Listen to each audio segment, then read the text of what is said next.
Halo, saya Dr. Feptusia Puspitasari, spesialis jantung dan pembuluh darah. Saat ini saya akan menjelaskan betapa pentingnya masyarakat awam untuk mengetahui cara melakukan bantuan hidup dasar.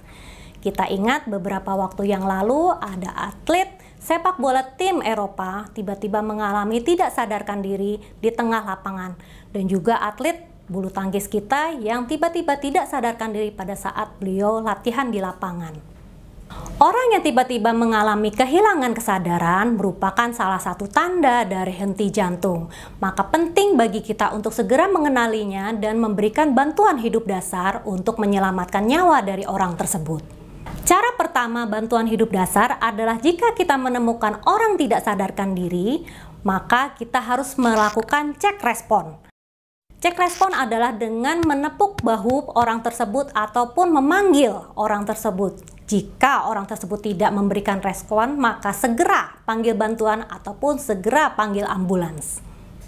Mulai raba nadi orang yang tidak sadarkan diri tersebut dengan meraba arteri karotis pada leher orang yang tidak sadarkan diri tersebut. Jika tidak kita dapatkan adanya pulsasi, maka segera kita lakukan bantuan hidup dasar, yaitu kita lakukan pijat jantung paru atau kita kenal sebagai CPR.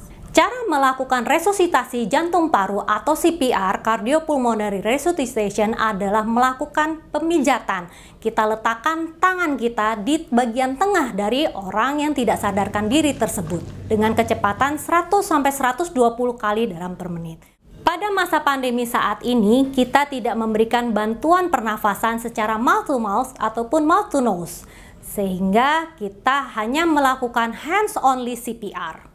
Hands-only CPR hingga pertolongan datang dengan membawa alat AED, Automatic External Defibrillator, untuk melakukan kejut listrik pada orang yang mengalami henti jantung akibat ventricle fibrilasi atau ventricle tachycardia. Cara menggunakan alat Automatic External Defibrillator atau AED adalah dengan menempelkan patch pada dada orang yang mengalami henti jantung tersebut. Alat AED akan secara otomatis mendeteksi irama jantung dari orang tersebut. Jika alat Automatic External Defibrillator atau AED mendeteksi irama jantung ventricle fibrilasi ataupun takikardi, maka AED akan segera memberikan perintah untuk dilakukan kejut listrik atau DC shock. Setelah dilakukan kejut listrik, maka kita langsung melanjutkan CPR. CPR atau RJP dilanjutkan hingga 2 menit sampai alat AED memberikan instruksi untuk menganalisa irama jantung kembali. Itulah cara-cara bantuan hidup dasar yang harus kita lakukan agar nyawa orang yang mengalami henti jantung tersebut bisa kita selamatkan. Halo, saya Dr. Taufan. Saya seorang spesialis kedokteran olahraga. Di dalam olahraga sepak bola, kejadian cedera sangatlah erat. Cedera sendiri dapat sangat beragam sifatnya, baik cedera kontak maupun non-kontak. Cedera kontak kita kenal sebagai cedera yang terjadi akibat benturan antar pemain.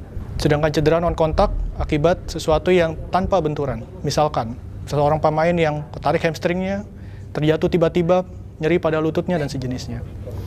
Pada cedera kontak, terutama cedera kontak yang terjadi pada kepala, benturan kepala, dan sejenisnya, hindarilah melakukan manipulasi apapun terhadap pemain.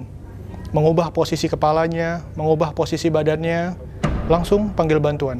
FIFA menyarankan bagi setiap pelaku sepak bola, baik pemain, pelatih, ofisial, dan pihak manapun yang berada dalam dunia sepak bola untuk mampu melakukan bantuan hidup dasar.